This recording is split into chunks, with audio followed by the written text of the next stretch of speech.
Assalamualaikum warahmatullahi wabarakatuh. Alhamdulillahirrabbilalamin. Asyhadu an la ilaha illallah wa asyhadu anna Muhammad Rasulullah sallallahu alaihi wasallam. Man arafa nafsahu faqad arafa rabbahu.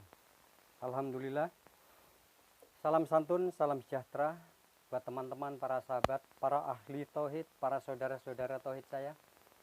Semoga seluruh perjalanan hidupnya, semoga seluruh proses hidupnya diridhoi oleh Allah, selalu senantiasa dituntun di dalam jalan tauhid, selalu dituntun dan dipilih menjadi orang-orang yang tauhid, yang diistimewakan kolbinya oleh Allah.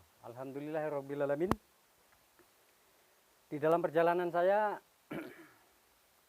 sempatkan untuk berbagi pengetahuan, berbagi tentang ilmu kemarifatan kepada para sahabat, para saudara sekalian. Untuk kali ini saya akan membicarakan tentang cara melihat Allah. 4 cara untuk melihat Allah. Berbicara tentang ilmu kemarifatan, ilmu tauhid bukan ilmu main-main. Bukan hanya ilmu sekedar mendengar. Bukan hanya sekedar ilmu ikut-ikut. Orang mendengarkan, orang berbicara, orang menyampaikan tentang ilmu, lalu kita ikut-ikut tentang apa yang disampaikan. Ciri-ciri ilmu tauhid, salah satunya ilmu tauhid itu seperti tatkala kita tahiyat, asyhadu alla ilaha illallah. Kita berbicara jari telunjuk. Berbicara tentang ilmu tauhid, berbicara tentang ilmu kemarifatan, seluruh ilmu-ilmu yang kita pelajari harus ada buktinya. Harus kita buktikan tentang kebenarannya.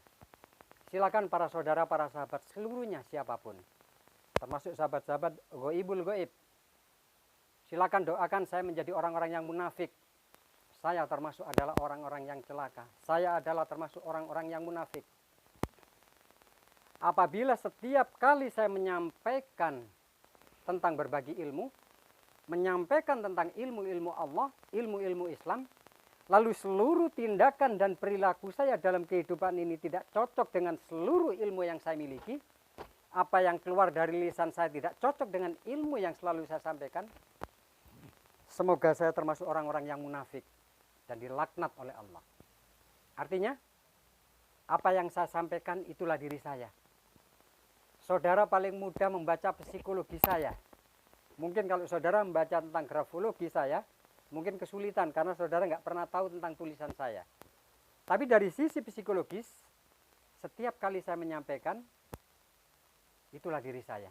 Artinya, itulah tentang apa yang selama ini saya cari, tentang ilmu-ilmu yang saya pelajari, sehingga seluruh ilmu itu menciptakan psikologis diri saya seperti ini.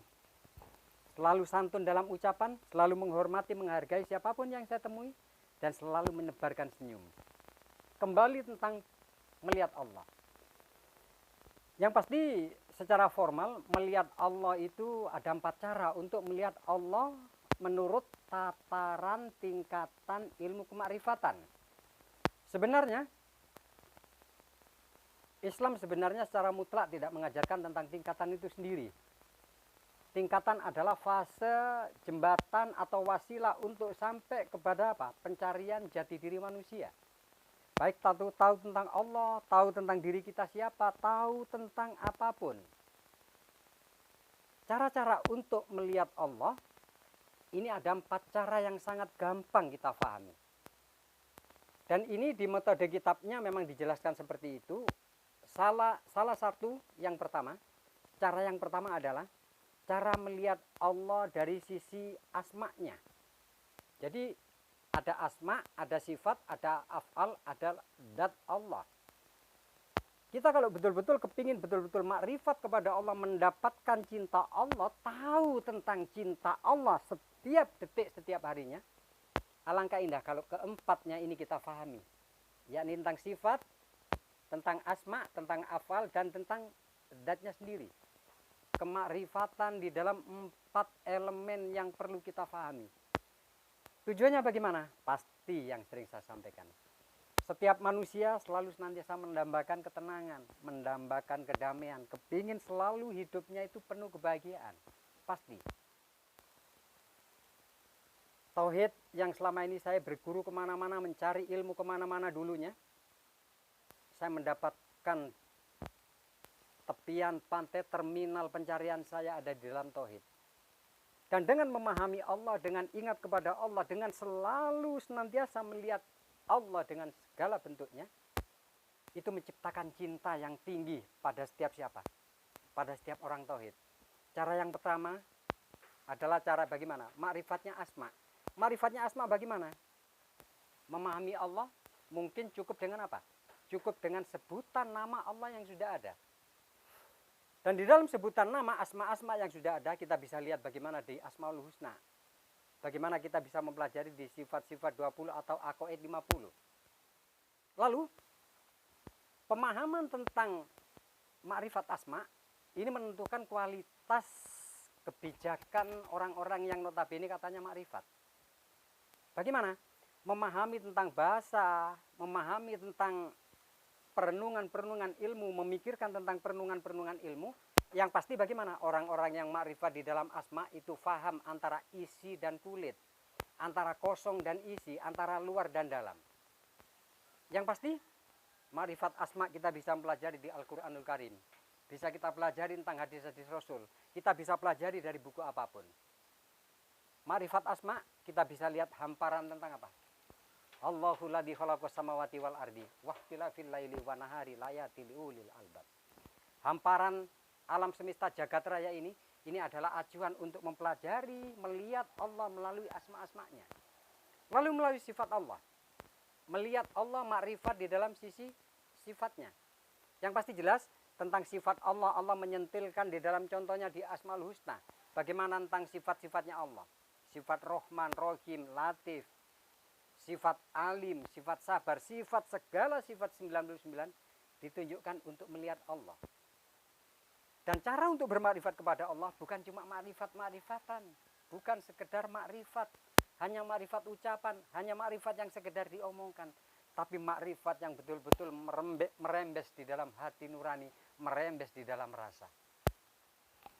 Dan seluruh penglihatan 4 elemen cara melihat Allah itu kita bisa bagaimana? Kita bisa lihat kepada diri kita. Di dalam diri kita ini adalah sesuatu yang sangat kompleks, ada sesuatu yang sangat multi, ada sesuatu yang sangat hebat pada setiap diri manusia. Baik itu ingat Allah ataupun tidak ingat Allah. Baik orang-orang yang sadar atau tidak pernah menyadari tentang dirinya dan tentang Allah. Allah menyembunyikan rahasia yang sangat hebat pada diri manusia.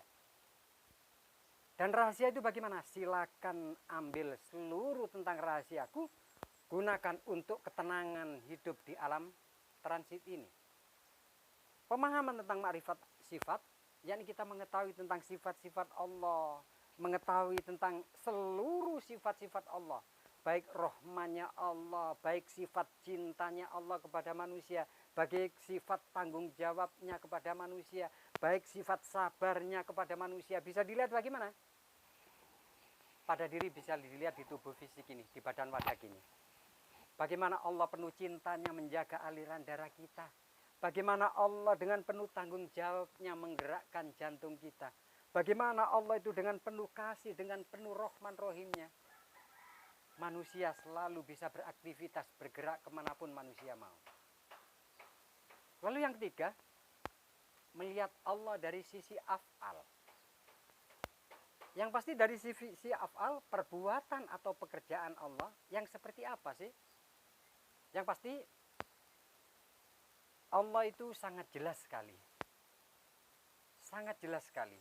Allah itu wujudnya tidak terhalang oleh apapun. Apabila kita betul-betul kepingin mempelajari Allah, kepingin mengetahui tentang Allah, kepingin betul-betul mengenal total kepada Allah. Seperti contoh dari af'al Allah. Manusia bisa bergerak bagaimanapun, manusia bisa berbicara, bisa melihat, manusia bisa bergerak ke sana kemari. Wallahu walakum wa mata'malu. Akulah yang menggerakkan manusia. Akulah yang menggerakkan manusia. Manusia bergerak apapun, akulah yang menggerakkan. Manusia berbicara, manusia berbagi ilmu, manusia melakukan tindakan apapun, aku yang menggerakkan. Dan itu adalah wujudku melalui apa? Melalui af'al.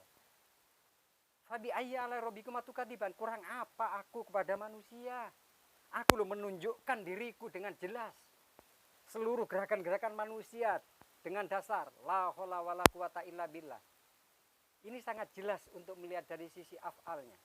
Lalu dari sisi datnya Allah yang akbar, akbarnya melebihi dari apa? Separuh siang, separuh malam di planet ini, lebih besar dari itu adalah acuan awal untuk apa? Memahami Allah. Makanya kita makrifat atau enggak, kita tahu Allah atau enggak, kita betul-betul mengenal diri kita siapa, kita itu termasuk orang-orang ragu, kita termasuk orang-orang bingung, atau kita munafik di dalam penyampaian kita. Kalau kita ingin mengetahui kita betul-betul orang ragu atau enggak di dalam kemakrifatan, tatkala malam mungkin, tatkala dalam keadaan tenang, kita duduk sendirian merenung, kita berdiam diri, lalu kita renungkan. Betulkah ilmu tauhidku ini betul-betul ilmu tauhid yang memiliki keyakinan dan saya tahu tentang bukti-buktinya? Ataukah saya termasuk orang-orang yang ragu di dalam ilmunya? Saya berbicara tahu tentang Allah, pada hakikatnya saya nggak pernah tahu tentang Allah. Saya bilang sama siapapun, saya tahu tentang diri saya tahu tentang wujud badan wadak ini siapa, isi di dalam tubuh ini siapa, saya tahu. Tanyakan kepada diri kita. Kita betul-betul orang yang benar-benar tahu, faham, mengenal, dan makrifat atau enggak? Kita tidak bisa berbohong kepada diri kita sendiri. Ribuan orang, miliaran orang bisa kita berbohongi. Kita ngaku makrifat, kita ngaku tahu tentang Allah, kita tahu tentang cinta Allah. Tetapi tatkala kita mempertanyakan kepada diri sendiri, kita termasuk orang-orang yang munafik atau enggak, orang-orang yang berbohong atau enggak, kita yang tahu. Pemahaman tentang ilmu kemakrifatan, segala sesuatu kita mau mempelajari tentang alfabet, mempelajari tentang numerik, mempelajari tentang apapun, semua harus ada sumbernya. Kita di pendidikan akademis dilatih dengan alfabet, dikenalkan A sampai Z. Tujuannya setelah dalam kehidupan ini kita bisa membaca, kita bisa apapun yang berhubungan dengan apa? Dengan bahasa. Otomatis dibutuhkan waktu dan tenaga untuk betul-betul menghafal, mempelajari tentang alfabet itu sendiri. Kita bisa membaca kitab suci Al-Quran. Awalnya kita juga sakit mempelajari alif sampai ya. Kita mempelajari tentang Al-Quran sendiri, eja-ejaannya. Sangat sulit pun dengan ilmu kemakrifatan. Ilmu kemakrifatan tanpa ada kebaikan-kebaikan yang murni, yang ikhlas di dalam diri kita, tanpa adalah kemurnian keikhlasan kepada diri kita, tanpa memiliki kesungguhan yang kuat di dalam diri kita, sangat sulit kita betul-betul makrifat kepada Allah, betul-betul tahu akan Allah itu sendiri, betul-betul tahu akan rahasia-rahasia Allah yang disembunyikan kepada diri kita. Makanya saya selalu senantiasa di dalam diam, di dalam takaruf saya, di dalam iktikaf saya, di dalam setiap saya berdoa, saya selalu mendoakan seluruh teman-teman, para sahabat saya yang mendengarkan, melihat, mempelajari melalui YouTube channel Ewa Kultur. Semoga Allah memberikan pemahaman, semoga Allah memberikan kemudahan, semoga Allah memberikan cahaya matahari untuk jalan kehidupan ini. Semoga Allah memilih setiap yang melihat channel Ewa Kultur betul-betul dijaga di dalam hidupnya oleh Allah. Itu doa saya. Semoga cepat makrifat, semoga cinta Allah selalu senantiasa diberikan kepada para saudara. Saya selalu senantiasa mentawasulkan hawa murni Fatihah kepada saudara. Saking kepinginnya saudara itu tenang, saudara bahagia, saudara mempelajari ilmu ini betul-betul tahu tentang pencariannya. Itu doa saya. Makanya hanya sebagai motivasi, kalau mungkin pemahaman kita masih ragu, kalau mungkin pemahaman kita masih bingung, kita alangkah indah kalau kita semangat mempelajari. Kita tetap belajar dan belajar. Andai kata saya mungkin memiliki HP, andai kata saya mungkin bisa menghubungi para saudara, andai kata saudara memberikan nomor untuk WA, mungkin andai kata saya mau memakai HP, saudara akan saya hubungi, akan saya kasih tahu tentang ilmu, akan saya tuntun di dalam walaupun melalui HP. Tapi mohon maaf, untuk sementara ini saya tidak menggunakan HP, dan untuk sementara ini saya keluar dari pergaulan sosial. Karena apa? Karena kejamnya pergaulan sosial, bohongnya di dalam pergaulan sosial. Kembali tentang ilmu kemarifatan. Marifat kepada Allah, kita tidak perlu gembar-gemborkan tentang kemarifatan itu sendiri. Kemakrifatan menciptakan orang-orang yang diam. Orang-orang yang betul-betul makrifat di dalam ilmunya, itu nantinya di dalam tingkatannya akan sampai di dalam iksa'u sirri rububiyati. Apabila kita paham tentang Allah, kita makrifat kepada Allah, biasanya orang-orangnya diam. Berbicara tentang ilmu, berbicara tentang pengetahuan, hanya kepada ahlinya. Yang mungkin mereka bertanya, baru akan disampaikan tentang pertanyaan itu sendiri. Jadi, yang dimaksud diam bagaimana? Iksa'u sirri rububiyati. Orang-orang tauhid selalu diam. Orang-orang tauhid tidak nerocos mulutnya. Orang-orang tauhid tidak asal bicara. Orang-orang tauhid tidak asal menyalahkan orang lain, ini salah, ini salah. Tapi bagaimana? Akan berbicara apabila memang betul-betul dibutuhkan. Apabila betul-betul memang mereka di depan mereka ahlinya.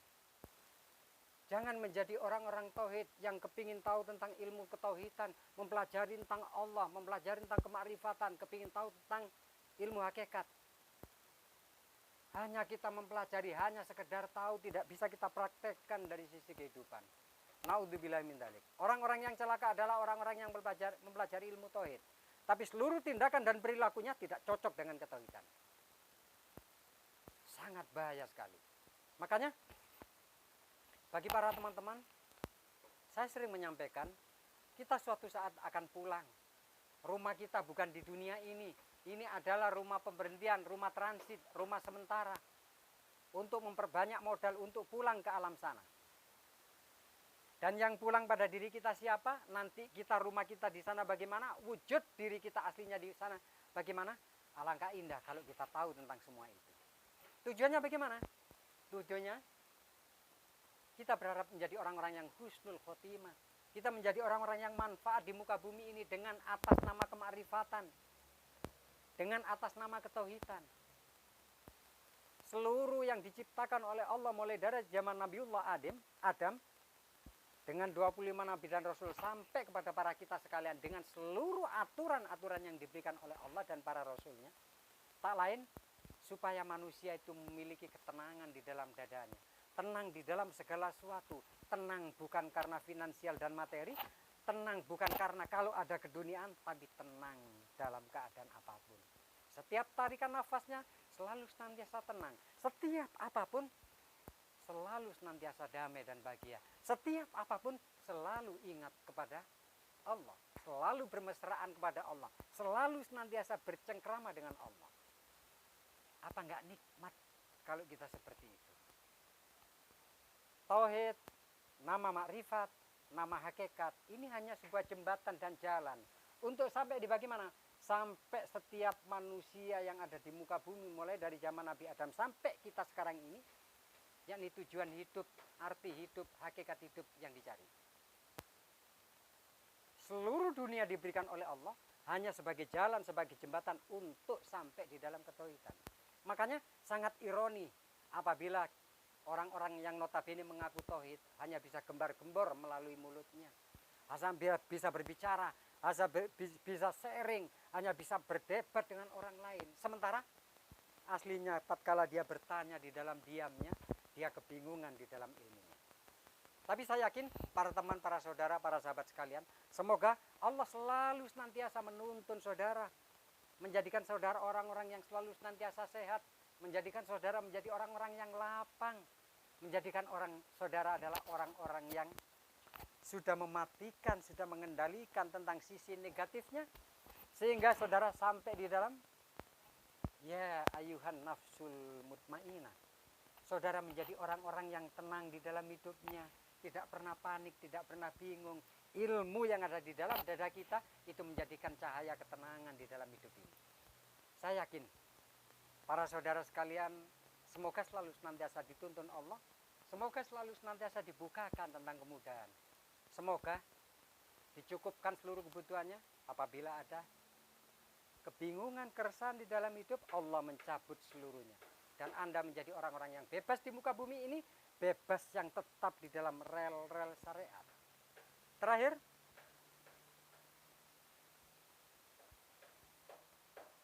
ilmu hakikat, ilmu tauhid dan ilmu kemakrifatan ini hanya sebuah nama. Tingkatan-tingkatan itu hanya untuk menjadikan motivasi kita untuk semangat mencari dan mencari tanpa berhenti untuk tahu tentang pengetahuan. Hanya tingkatan supaya kita itu mengikuti aturan main tentang ilmu itu sendiri, mengikuti aturan main tentang tingkatan. Nggak mungkin kalau seorang SD itu bahasan tentang ilmu SMA kita berikan kepada anak SD. Impossible. Orang-orang yang siswa yang duduk di SMA dikasih materi kampus, apalagi dikasih skripsi, dikasih ini itu, yang mana hanya anak kampus dan mahasiswa yang memahami. Impossible. Jadi alangkah indah kalau kita apa yang keluar dari lisan kita berbicara tentang ilmu tauhid sesuai dengan apa yang ada di depan kita, siapapun yang ada di depan kita. Intinya, apabila kita bisa berlaku bijak di dalam diri, apabila kita bisa berlaku arif kepada diri, saling menghargai, menghormati siapapun yang ada di depan kita, insya Allah keselamatan akan selalu senantiasa beserta kita. Tingkatan ilmu kesaktian yang sangat tinggi, tingkatan ilmu kanuragan yang sangat tinggi, yang tidak ada musuhnya sama sekali, yakni akhlak, etika, dan kesantunan. Apabila kita selalu santun, apabila kita selalu berakhlak, apabila kita selalu senantiasa menghargai siapapun, insya Allah kita tidak akan pernah memiliki musuh. Terakhir, semoga Allah meridhoi seluruh apa yang saudara cari, seluruh yang saudara jalan dalam hidup. Semoga diridhoi oleh Allah. Semoga dengan ilhamnya Allah, maghfirahnya Allah, petunjuknya Allah, al-hudanya Allah, semoga bisa menjadikan saudara orang-orang yang terpilih di dalam ketauhidan. Semoga saudara selalu senantiasa teramini, selalu senantiasa dipeluk rangkul di dalam mahabbah dan cintanya Allah. Semoga, amin, amin, amin, dan amin. Dari saya Ewa Kultur, apabila ada khilaf dan salah saya mohon maaf sekali. Saya akhiri, wabillahi taufiq wal hidayah. Wassalamualaikum warahmatullahi wabarakatuh.